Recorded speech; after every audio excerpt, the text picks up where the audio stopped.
Welcome to the Grizzled Geek in Review for April 21st, 2017. I'm Mike. And I'm Doug. And today we got some news for you. Looks like Captain Marvel has finally found his directors. Directors, yes.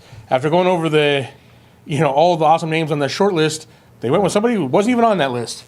So, looks like Anna Boden and Ryan Fleck are going to be the directing duo to bring Captain Marvel to life for us. Okay. I needed somebody quickly because it's supposed to start filming soon. Yeah, well, and apparently these guys have done a lot of stuff together. Yeah. Nothing I'd ever heard of. They've got a couple movies under their belt. It's kind of funny. Mississippi Grind. I've heard of Mississippi Grind. I haven't seen it, but and on TV they've done episodes of The Affair and Billions. Neither one of those shows I watch, but no. So I don't really know what to go on how I feel about this group. Hopefully, they do a good job. None of the big name directors that they were talking to before, they're going with these guys. So apparently they're taking a different direction with the material, and we'll see what happens. Marvel had a recent press, when the press came into the Marvel Studios, and they showed them some concept stuff. Oh, really? Yeah, cool. So they showed them, some concept designs for. Apparently, Marvel Studios does. Once they start something, they start doing previs and concept work for it before they even have a director on board. The director can come in and change everything, but they wanted something to inspire them when they come in. Got it. This is what we want to do, right? So Okay. They already had Captain Marvel concept stuff. That's cool. About that, so. All right. Also, in continuing Marvel news, we've got a lineup for the new Warriors. It looks like it's going to be Squirrel Girl, Night Thrasher, Speedball, Microbe, Mr. Immortal, and Debris. Not sure how you're supposed to pronounce that. Right. And again, this is going to be a comedy. Comedy, yeah. So it's Marvel going the comedy route with a superhero comedy team, which I guess the new Warriors, because of Speedball's presence and the classic new Warriors, the team that Night Thrasher first formed, always had a comedic element because of the interactions between Speedball. Right, he was a comedy. He was the comic relief, but the Namorita and Nova relationship kind of brought comedy into it as well. So yeah, the only two people from the actual New Warriors is Night Thrasher and Speedball. Right. I don't think actually a Microbe. I think was later on. Guy can communicate with microbes. Yeah. Mr. Immortal, he was from the Great Lake Avengers, where Squirrel Girl comes from. Guy can't be killed. And he was like essentially a clown who can't be killed. He was very. From what I understand, we're reading this. He doesn't train. So the guy's always trying to train. He just rushes in head first without thinking because he can't be killed. So he can't be killed. Well, why not? And apparently doesn't feel pain either. Yeah. Yeah. Because if I felt pain, I don't matter if it didn't die or not. I wouldn't be rushing in like that. But Squirrel Girl seems to be getting a lot of the press, a lot of the attention. Mm-hmm. It's unclear whether or not Night Thrasher will lead the team like he does in the comics, or whether or not they're going to go with Squirrel Girl leading the team because she's so popular right now. Yeah. So, all right. Well, moving on from Marvel casting news, other casting news. I'm not sure how I feel about this one here, but Will Smith is in talks to play the Genie in the live-action Aladdin adaptation. It's going to be hard to replace Robin Williams no matter what. Yeah. No matter who came into this role, he's got big shoes to fill. With Robin, Correct, yeah. But what Will Smith doesn't strike me. I like Will Smith. He's a good actor, so. But can he sing? Can you see Prince Ali, Will Smith sing? He's going to rap Prince Ali? I don't know. Because so far, all the adaptations, they've been pretty true to the source material, especially Beauty and the Beast, which is pretty much almost direct. Yeah. And they have all the music. And, you really have to be a musical. You have to do the songs. Right. If they want to, that's part of the big part of Aladdin, at least for me, anyway. Yeah. But, if you can do it, I have no problem with it. But, it's I would hate them to cut out those music numbers just for the casting. I have a feeling that, Disney's not going to cast somebody who can't sing, who can't, whether or not we agree that it's up to snuff is one thing, but they're not going to cast somebody who can't do any. It's definitely a different way to go because Will Smith is funny, but he's not like slapstick funny like Robin Williams. You know what I mean? So we'll see. I mean, it's interesting casting. Like I said, I'm not quite sure how I feel about it yet, but it'll be interesting to see. Come back to it. All right.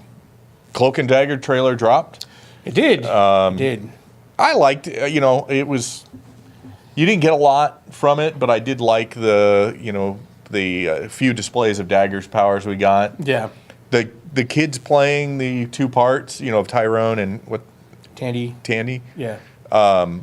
They look good. They look like they belong in the parts. So the one thing I can take from the trailer I didn't like was that when Cloak was billowing at the very end, you could see his legs. Yeah. Because in the comics, you see there. his face, and that's it. It's the cloak and darkness. Yeah. And that's it. And I mean, it looks like they're going to be pretty true to the origin story that you see, like in the original comics. Cloak is him and his friend witness a murder. The cops end up killing his friend because they think they show up and they think it was him, whatever. Mm-hmm. And then he's on the run. You kind of get a hint of that from the comic. It looks, but the guy he's with is older. It might make him an older brother or something like that. But I mean, it looks about the same. Tandy, you see her homeless at one point in the trailer, so they're going to stick with the whole. Yeah. I mean, the origin, of course, it was like. Well, then they end up getting some bad drugs. Yeah, or something heroin. Like that. It was like laced heroin. They were experimenting on people with heroin. Yeah. Using heroin, and then they were street kids. And then it they gave them their powers. Manifests their mutations because I think in comics they are officially mutants. There was experiments from the. Well, it might have triggered their mutation. Yeah, I think that's what it's supposed to be. Is that Yeah. they triggered their mutation, and they're actually mutants. Right. Now that may have been retconned later on, but Yeah. Who knows? All right. So we got some set picks from Avengers Infinity War. Yeah. Big news. Yeah, big news. Some romance between Vision and Scarlet Witch, which is not surprising. They've were married in the comics and the whole bit. Right. And what is surprising, however, is the fact that Paul Bentley is not in Vision makeup, not in Vision costume. Okay. It looks like Paul Bentley making out with, maybe, they got a thing to snap some paparazzi pictures. Maybe. or they're just working through the scene. Right. And they're not actually. Or it could be her reality altering powers. Because you got to realize. Or his mind gem. True, but at some point he's going to lose the mind gem. At some point it's got to. Right, exactly. Yeah. So we're not exactly sure. Maybe he's kept alive through her reality manipulation, or she's pretty powerful in the comics. She can do all kinds of crazy stuff. Yeah. Alter the very fabric of reality. So we'll see. I mean, it's an interesting, set pick coming out of there. Right. Yeah. Yeah. Interesting. All right. Final thing for this is the Wheel of Time series that's been in development for quite a while. Right. Yeah. Has finally made progress. Kind of in limbo. Yeah. It was in limbo. It was in limbo. Yeah. Sony is going ahead with this series. They actually have a showrunner for it. Okay. Done some TV work with Agents of S.H.I.E.L.D. Agents of S.H.I.E.L.D., yeah. Chuck and a few others.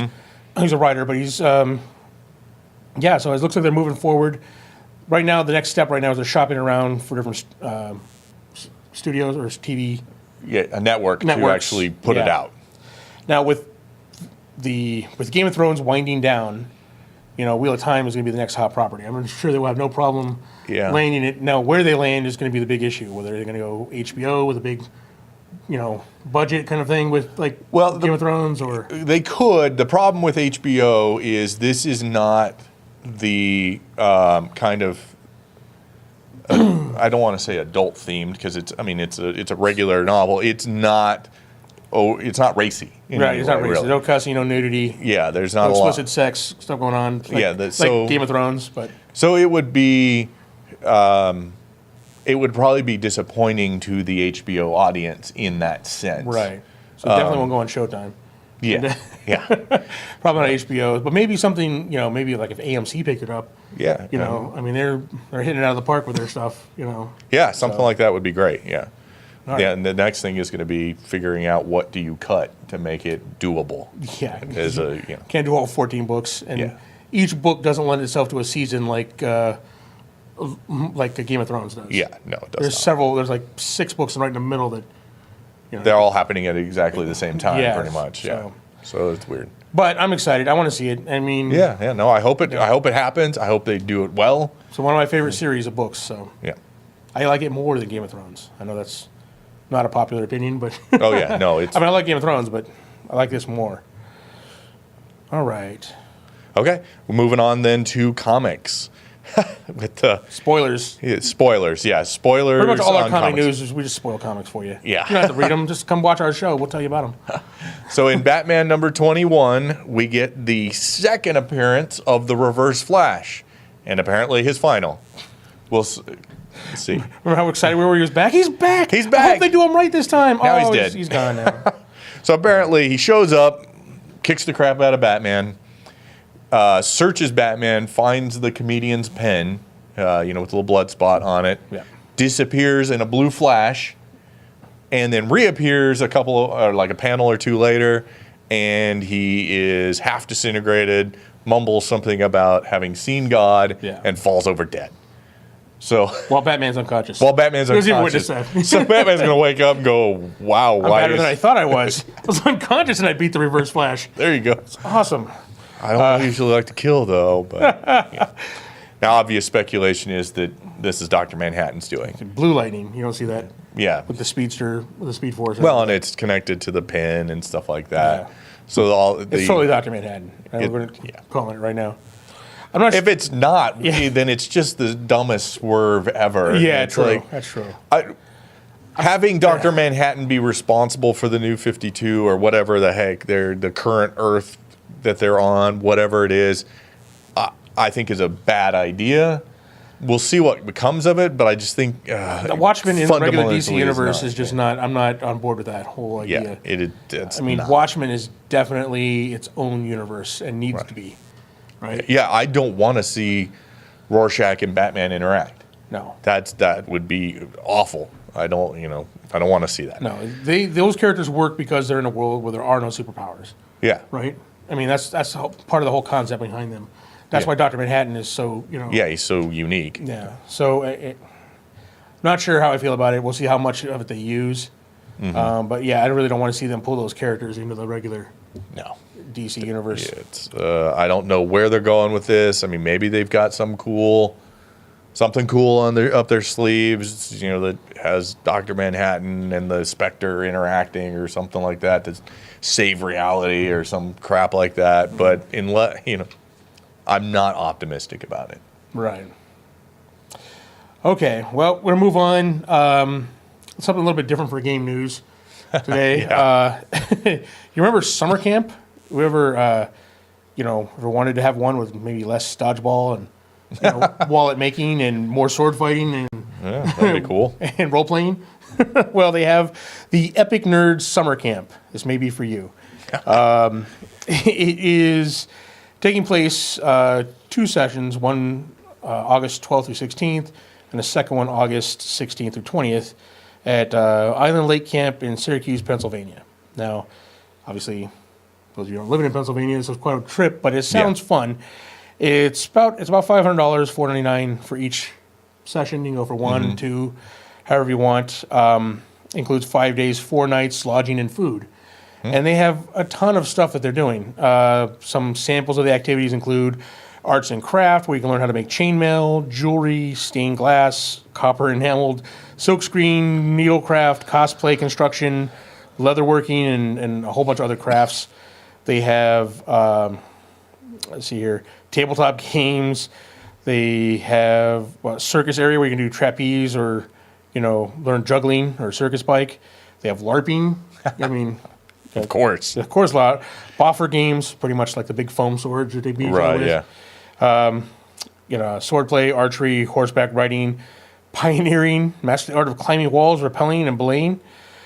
Swimming, mermaid lessons. I don't know how they teach you there you go. Lessons to be a mermaid, but they have box battle. Now, box battles are amazing. It's where they have all the where they throw you out on the field with a bunch of cardboard and duct tape, and you got to build castles and armor and stuff like that, and you have battles, nice. Last one standing kind of battles with nothing but cardboard and tape. So, I mean, it sounds like a ton of fun. I wish they had something like that here. Yeah. I mean, it's a little more activity than I'm normally used to, but it sounds like, it'd be cool. remember summer camp when we were a kid and how much it sucked. This one is amazing. Oh, and also it's 21 or older, so it's going to be drinking. Oh, there you go. Yeah, this is adult. So this summer is camp.